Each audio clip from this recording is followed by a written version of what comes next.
Hulk Hogan, Terry Bollea, Monday Night Raw, weeks ago, booed out of the building. He was humiliated. Let's just call it for what it is. I don't have any remorse for all the hatred that's been directed towards him over the last few weeks. I don't. No sympathy. Mercy is for the weak. Mercy is for the weak.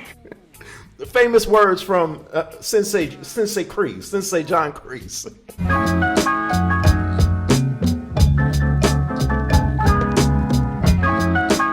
E for One, Entertainment for One podcast. I'm Anthony, and make sure you please like this video. I hope you like my content, and also subscribe. Subscribe to the channel. 5,500 subscribers, on my way to 6,000. Listen, Hogan, after his racist tirades, we have heard all of the stories from all of the wrestlers talking about how foul he was maneuvering, power positioning himself behind the scenes for many years in the former WWF, now WWE, and in the WCW. I can't believe that Hulk Hogan would do this to me. You can't believe anything that Hulk Hogan says. Just totally taking a dump on people, man. Hulk Hogan is generally just not a good person in my eyes. After he talked about my blackness, called me the N-word, that certain things are just unforgivable. I'm sorry. I'm not the kind of brother, I'm not the kind of black man that's just gonna sit back and be like a lot of people from my culture, a lot of people from my race and background, and just say, because black people are historically known, we're known for being very forgiving people. I mean, listen, just look at President Obama sitting next to Donald Trump at Jimmy Carter's funeral, laughing it up, just being social. Sometimes you just gotta say, you know what, you talked about me enough. Like, there's no reason to be social with you. There's no reason to be having you sit next to me and laughing it up with you. And there's no reason for me to forgive Terry Bollea for all the things he said about black people, my people. I'm sorry. And it wasn't just a one-off. He did this over and over and over and over. When is enough, man? So Hulk Hogan, you deserve everything you get. You coming from somebody who used to love, like Common said back in the day, I used to love him, as a performer when I was growing up as a child. I really did. In the 80s, it was a WWF event and Hulk Hogan was headlining a house show. I went to that house show with my Hulk Hogan poster, a picture that I had ripped out of a magazine, a poster Hogan, and I was in the crowd, Hogan. And now that adrenaline is flowing heavy through the body of the Hulkster. And I was going crazy. I used to look up to Hulk Hogan, the say your prayers, eat your vitamins. I truly believed that Hulk Hogan was saying when I was a child. Of course, I still say my prayers and I still eat my vitamins, but I'm not doing it now because of Hulk Hogan, Terry Bollea. I'm doing it because it's a part of my spirituality. It's a part of what I believe. And speaking of spirituality, they teach us about forgiveness the right way. But maybe I'm just not at that stage of maturity yet.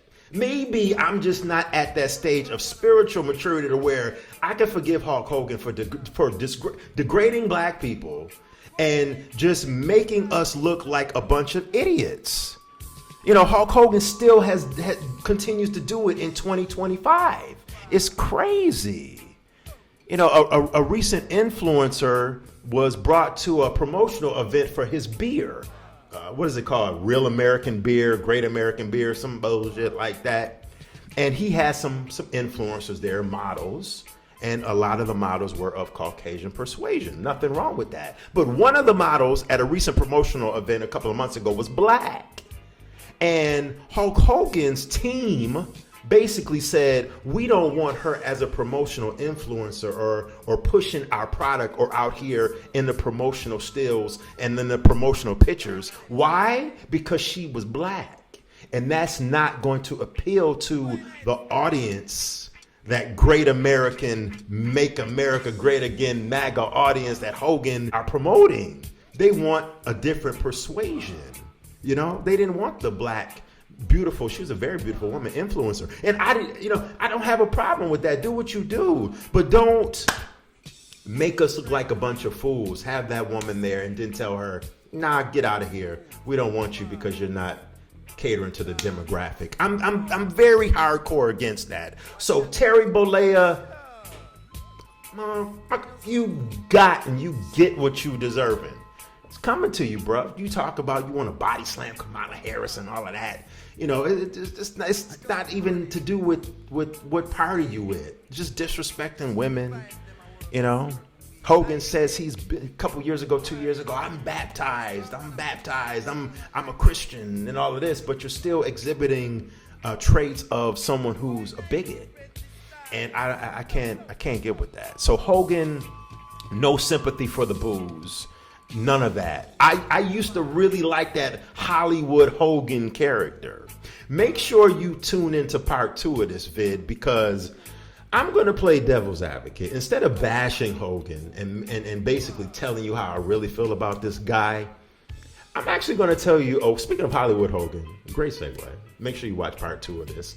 I'm going to tell you many ways, well, not many ways, but one way in particular, one way that Hulk Hogan and the WWE, not that the WWE needs Hulk Hogan for anything, but if Hogan, Terry Bollea, wants to recover from the booze he got on Monday Night Raw a couple of weeks ago, there's one way that the WWE could make this right, and actually it could benefit Hogan and cater to him and really put him in a good graces again, if that's possible. Yes, sir.